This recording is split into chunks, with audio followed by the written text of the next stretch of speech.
So guys, আজকে যে রেসিপিটা বানিয়েছি, যে স্ন্যাকটা খুবই টেস্টি, কালকের থেকেও ডিলিশিয়াস কিন্তু, আর 5 মিনিটসে রেডি হয়ে যাবে।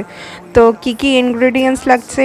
অনিয়ন লাগছে, তারপরে coriander powder, red chilli powder, তারপরে কর্নফ্লাওয়ার, তারপরে অরিগানো আছে, আর হোয়াইট সেসিমি সিড, আর বয়েল করা আলু, আর এই যে কর্নফ্লাওয়ার, তারপরে আরও যা যা নিয়েছে সেগুলো একটা মানে ডো টাইপের করে নিয়েছিলাম। তারপরে রোল করে এই যে এক একটা শেপ দিচ্ছি, তোমরা অন্য শেপও করতে পারো।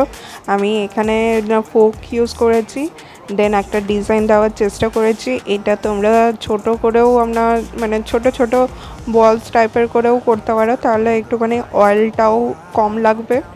অয়েল বেশি খাওয়া তো হেলথের জন্য ভালো না।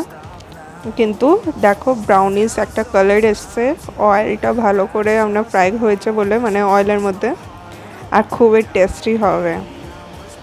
আর এই যে কেচাপ দিয়ে, কিষান কেচাপ দিয়ে আমি ডিপ করে খাবো। তার আগে তোমাদেরকে রিভিউটা দেবো কিন্তু। আর এই যে মায়ের প্লেটিংও সাজিয়ে দিয়েছি, মা দুটোর বেশি খাবে না, আর লেমন দিয়ে খাবে আর পেঁয়াজ দিয়ে, মানে স্যালাড দিয়ে। তো চলো। আর একটা ইনসিডেন্ট হয়ে গেছে, আমি এটা যখন বানাচ্ছিলাম তখন আমার হাতটা কেটে গেছে, যখন ডোটা আমি লেচি মতন করে কাটছিলাম যখন।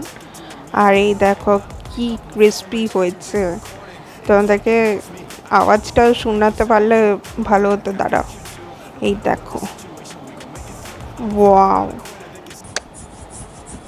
খুবই টেস্টি হয়েছে। তোমাদেরকে দাঁড়াও ভেঙেও দেখাচ্ছি, এতটা ক্রাঞ্চি, এই দেখো। তো চলো, সসে ডিপ করে নিলাম, মুখে নেওয়ার সাথে সাথে মেল্ট। খুবই সুন্দর হয়েছে গাইস, খুবই। আমি খেতে থাকি, আর তোমরা ততক্ষণে লাইক করে দাও, সাবস্ক্রাইব করে দাও আমার এই চ্যানেলটা, আর কমেন্ট করতে একদমই ভুলবে না, আর শেয়ার করতেও একদম ভুলবে না কিন্তু। আর তোমরা এটা ঘরে বানিয়েও ট্রাই করবে, ডেফিনেটলি ট্রাই করবে কিন্তু, কুক করে আমাকে কমেন্টে জানাবে যে তোমাদের কেমন লাগলো। দারুণ লাগবে কিন্তু, আমার তো দারুণ লাগছে, দারুণ। তো চলো আমি খেয়ে নিই, আর তোমাদেরকে আর একটু ভালো করে দেখিয়ে দিই। সব কটাই কিন্তু ভালোভাবে কুকড হয়েছে। এই দেখো আলুর টেস্ট, আর কিছু কিন্তু দেওয়া নেই, শুধু আলুটাই, বাস।